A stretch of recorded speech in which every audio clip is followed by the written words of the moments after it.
Hey, what's up? I'm sorry for the terrible audio. I'm having some problems today, so I apologize if the audio is garbage. But I know I brought up Star Trek twice, and I can't help but think about it. And I thought of an interesting thing. I was thinking about the CW, and it's no secret that I actually don't much care for the CW. And I was thinking about Commander Worf, and the thing when it comes to Commander Worf is that I like him. I know that I know I know that he got beat up so bad that they even named a new principle after him, a new writing technique, if you will, called the Worf effect in honor of him. Where the Worf effect is basically when you take a character that's supposed to be strong and powerful, and he gets his ass kicked, and it's supposed to show, oh, if somebody can beat up Commander Worf, oh, they must be a threat.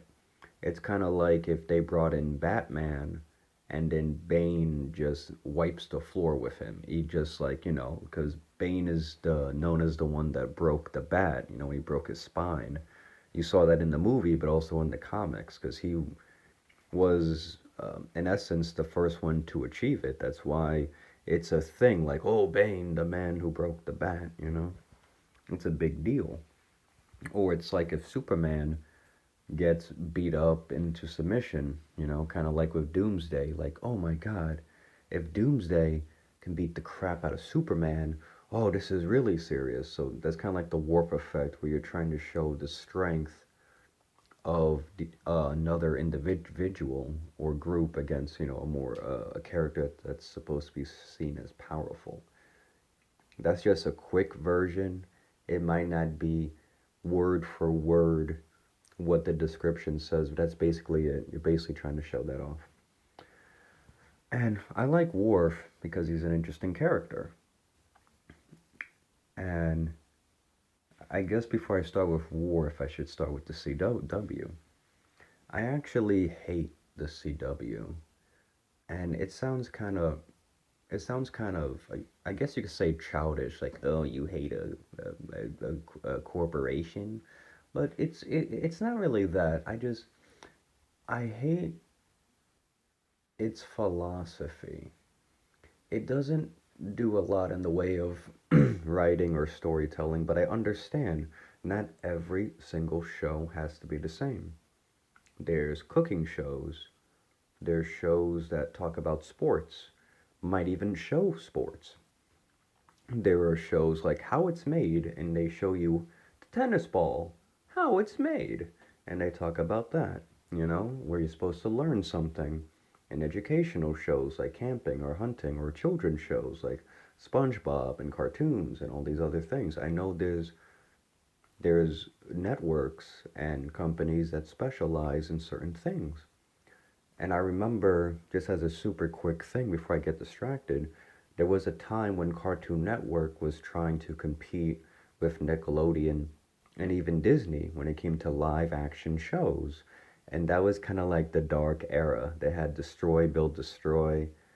They had another one that another show did better. It was a show where these kids played this like World of Warcraft type game, and then the wizard from the game somehow finds a way to break into the real world. So the kids team up with the designer of the game, but the designer of the game is like this kind of loser, pretentious kind of, like the character type. And they have to team up, and they use weapons from the game in the real world to fight him as he's trying to break in, and it was kind of bad, and you get the point.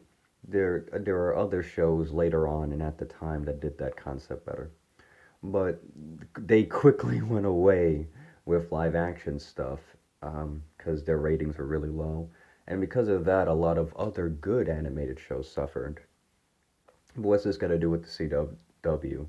Well, just like Cartoon Network was about cartoons, and they they kind of shifted from serialized shows to episodic to this and that, and they push good shows in different time slots, kind of like to kill them off. And it has a history of getting rid of shows just because they say, I don't want it. I even saw that with Adult Swim and Metalocalypse. They, if you want to look into that, they went through this whole process. We don't want to make the show anymore. And the creator said, well, what if we paid for it ourselves? Then can we finish the story? And the guy's like, ah, fine, whatever, go ahead. And they actually did it. They raised the money themselves through fans, and everybody wanted it back. And the idea, if I remember correctly, was to finish to finish the story. This is the conclusion. And he said, okay, man, we have the money, we have more than enough, let's get started. And the network said, no, but we have the money. No, I don't want to. But why not? Guys, get out of my office. And that's basically what happened. So again, what does this have to do with Worf and the CW? It's because the CW, it tries to talk about things it has no business talking about. And it kind of does really bad on all fronts when it comes to writing and characters and this and that, but it really excels in teen drama. Now, I might be dating myself, but it's no Boy Meets World. Personally, I like Boy Meets World, but Mr. Matthews, he was a little bit of but you know what? It was still a good little story that did have things that carried on throughout the narrative. But it was more in the guise of a sitcom, but it did have some heart with his best friend grows up poor in the trailer park and how he changes over time. And Mr. Feeney kind of being like, the father figure to these kids as he helps them grow. And even when they're out of his class, they still seek his advice because, whatever. So there are things that carry on throughout the season, and there are some nice stuff. And you see a genuine relationship, blossom from these characters, even though it's under the guise of a sort of sitcom. But it does talk about real stuff, where Sean believes he doesn't have a future, after school, and blah, blah, blah. And Mr. Feeney talks to him, and his friends talk to him, and he decides to actually try, so he can have a good life. Little things like that. The CW is really good when it comes to teen drama. And when I say good, I mean like, oh, so you're the new popular girl. You know, you know what I mean. That sort of clicky, mean girls type of stuff. They do good in it. And it seems like that's what they want to do. They want to talk about that stuff. It's like how some networks, they have um, four different cop shows, and then another network decides they want their own cop show, so they make their own four cop shows, and then blah, blah, blah. So in the CW, their specialty is teen drama, where the target audience is like preteens and, teenagers.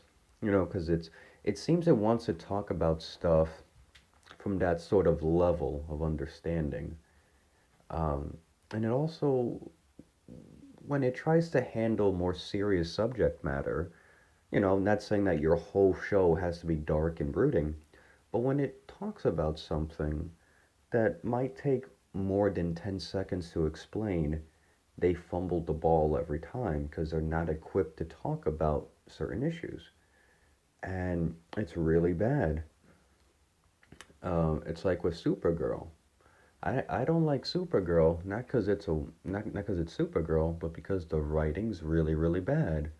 But if you take out the superpowers, right? Take out the superpowers, take out the aliens, and just have Kara Danvers be a girl that was adopted by a family and doesn't know where she belongs, and then finds out that she has a cousin living in the city. You know what I mean?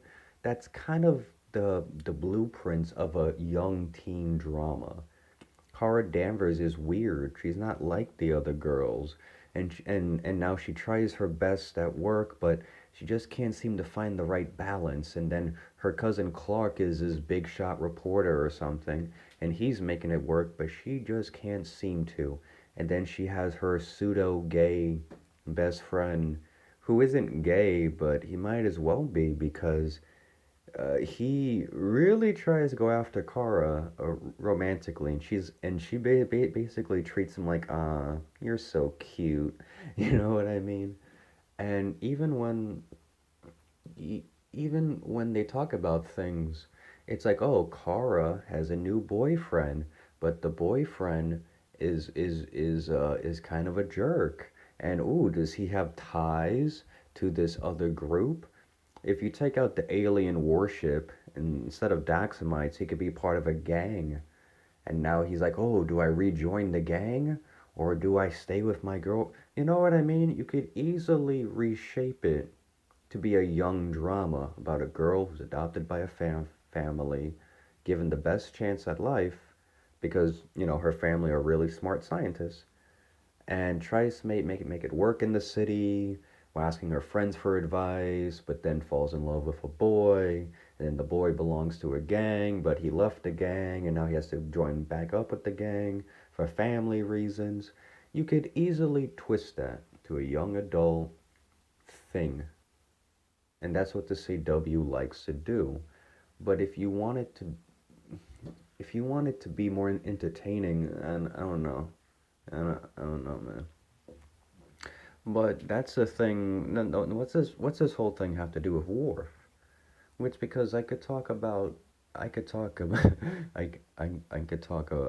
hours and hours about Star Trek, but I want to get into that. So here's my basic summary of Worf.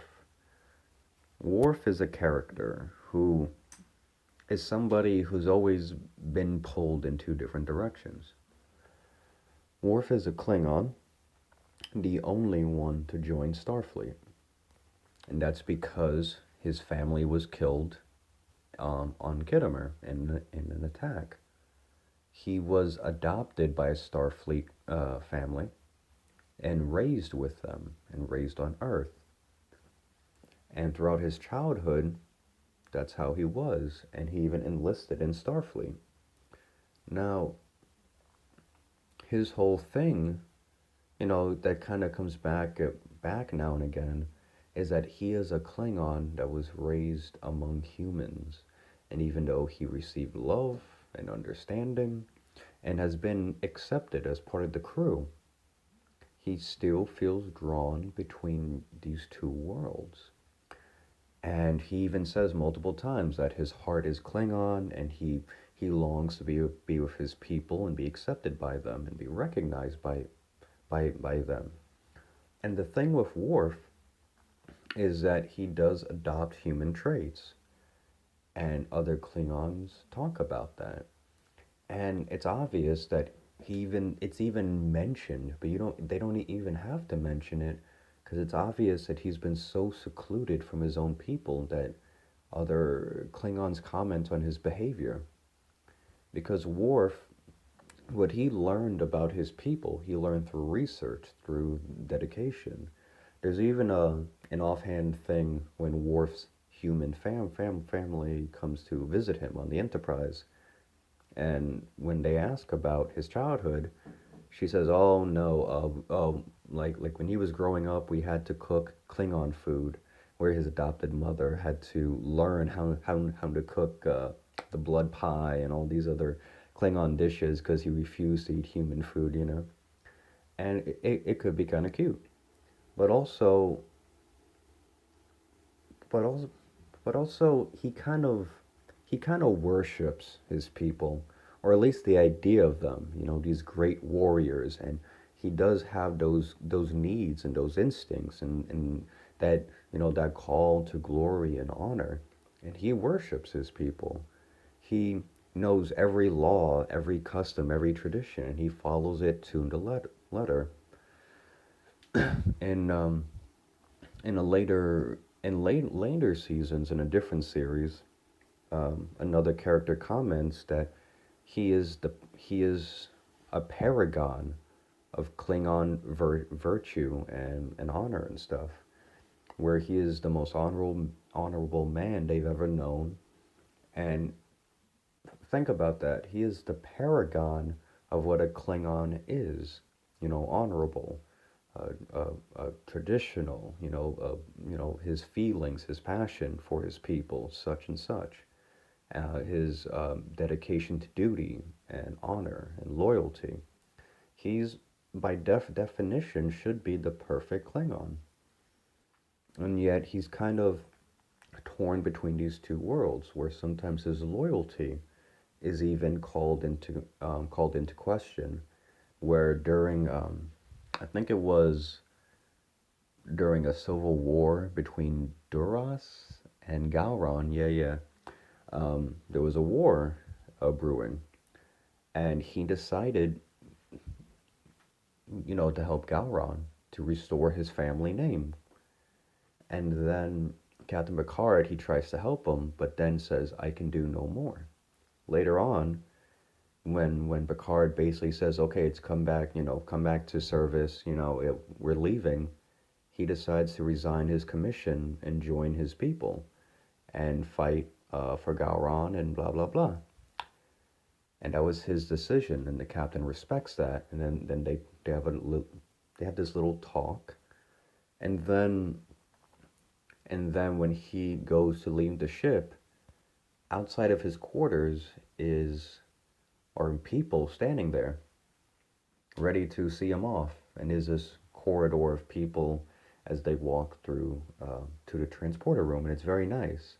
They're giving him an honorable, salute and good luck. It's a big deal, and Worf is stunned by, oh my God, that he has the respect of this crew. And then before he leaves, Picard says "Kaplach," and then Worf just looks at everyone and says goodbye. A standard human, whatever. And then, the episode happens, and of course, spoiler alert, of course, Worf rejoins Starfleet, evidence in the later seasons and later series. But that's not the point. The point is you get to learn more about his character. And it's sometimes nuances of where to draw the line, and sometimes he's even had to compromise between his internal beliefs and that of his duty and that of his command and that of the respect of his captain. He's not just, "I'm the big punchy character," because he's actually very smart.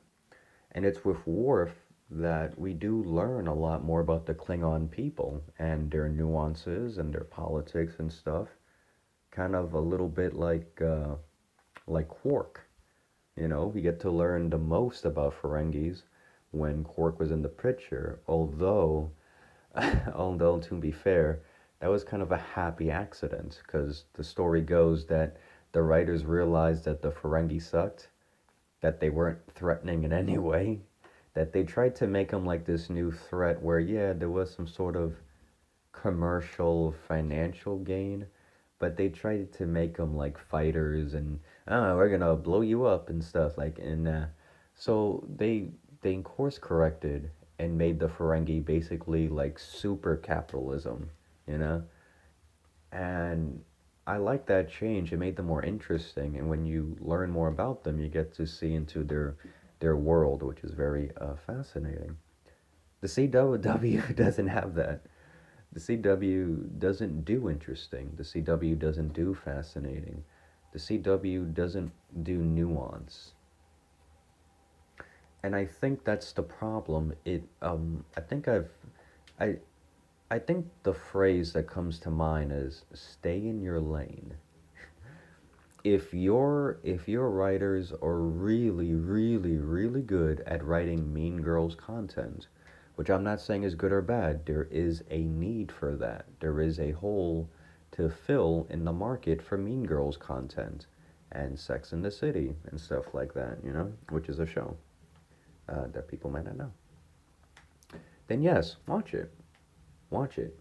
If I want to watch something, if I want to watch a fantasy show with wizards and magic, I'll watch a fantasy show, or I'll watch an anime that has those elements. If I want to watch a comedy, maybe I'll watch a stand-up special where this guy does stand up for an hour, or I'll watch a comedy movie or something. There is a need for these things in the market, and there are people that want to watch different things. But I think they're basically going bankrupt and losing all this stuff, which I don't want to get into, is because they try to punch above their weight class. They need to stick with the Mean Girls content. Because when they try to do other things, it's either immediately bad or it turns into crap. And I know some people like their content, and I understand that that's the demographic they're going for. The people that I know that really like certain CW shows or a certain type of person, and you know, everybody has their own thing, and I think, but for me, I think it would be better suited if they stayed away from anything serious, if they stayed away from superheroes and sci-fi and all this other stuff, and just stick to what they're good at. People sitting around talking about people issues that might occur in a high school or college campus, and just stick with their bread and butter. If people want to watch a kid on his first day of college take opiates, so what's what's that show? Euphoria? Is it Euphoria? I think it might be Euphoria. Yeah, have them make 20 more shows kind of like Euphoria. I'm not even sure Euphoria is on the CW, but it kind of sounds like something they would make. You know what I mean? So, for sake of argument, the CW needs to make at least 20 more shows like Euphoria. Like networks love to make 20 more cop shows every year or every couple seasons. Now on NYPD Crime Show. Now on LAPD Crime Show. Now on Chicago PD Crime Show. And then they can do what they did with NCIS and have, the two shows meet up for a crossover. They can do that. The NYPD Crime Show meets up with Illinois PD Crime Show, where whatever their gimmick is, you know, they could do that. And I think the CW would be a lot more profitable if it stuck to its guns and just stuck with its weight class, you know? Um, and just back to Worf, I'm not saying that every show needs to be like that. Absolutely not. But with Worf, that's what makes it interesting. Because it's not really, it really is about the journey and how these things affect these characters. And on multiple occasions, Worf is sometimes tested, even Worf, when the Enterprise meets up with two Klingons that are actually running from the Empire. Worf again faces a decision of loyalty, and he ultimately decides to side with his captain and do and perform his duties, but at the same time also respect Klingon custom because they died like warriors and he honored them, you know? So again, it's not so clear cut. Well, I hope my ramble made sense because these are not structured and I really should write a script, but I don't. I'm just going off the top of my head. But yeah, let me do a quick summary. So, the quick summary is Worf is an interesting character that does have things to say, and there were more things to learn about his character and his people, and that makes it interesting. They're not one note, much like I believe I mentioned Quark and the Ferengi. You know, the writers did a course correction, but that course correction proved to be the correct one, and it made them more interesting. Um, and the CW, in some summary, should stick to its own weight class.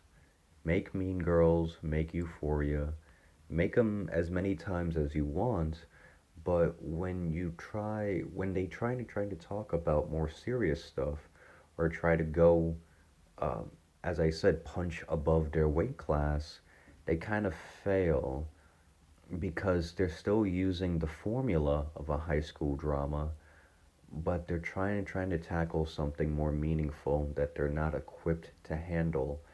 And not only that, they don't seem to seek advice from anyone. Kind of like how sometimes if someone's doing a particular movie, they might ask, "Oh, well, we ask a forensic expert, how would this work out, in preparation of the movie they were making, or a certain scene, or." You even saw this in, I'm going to mention this one time, Zoomtopia, where in that little fun documentary, they didn't have to, but it was said that they actually did travel to Africa. They traveled to all these different things to look at animals and learn about them. And on that scene when Judy is on the train, going into the city, and she passes through a desert, and then it becomes Tundra Town, and now there's snow everywhere. That's basically a giant heater and AC unit. And they actually apparently spoke to people like, hey, how would the engineering work? And then they took some creative liberties. But you see what I mean? Even for a movie like Zoomtopia, with a relatively simple message, even when it came to their world building, they asked people for help. Hey, how would this work? Hey, if I'm doing this scene about this victim, what would be more accurate to this scene? And then they ask somebody that may have done those things or works in that field. That's what they do if they want to, improve their craft and say, I don't know this. I'm just a director. Let me get a stuntman so I can make my fight more believable. And even when they're fighting, what do shows and movies do? They get a coordinator. Maybe the guy actually knows martial arts, and then they do some training before they shoot the scene so nobody gets hurt. You know what I mean? It's very standard. But the CW does not seem to do that. They don't seem to ask for outside help. They don't seem to ask for opinions. They just seem to make things up as they go along, and it fails. They need to stay in their own lane. This really just became a I hate CW rant. But anyway, I'm done. Okay, I'm done. I'm gonna leave. But sorry for the horrible audio. But have a good day. And yeah, that's it.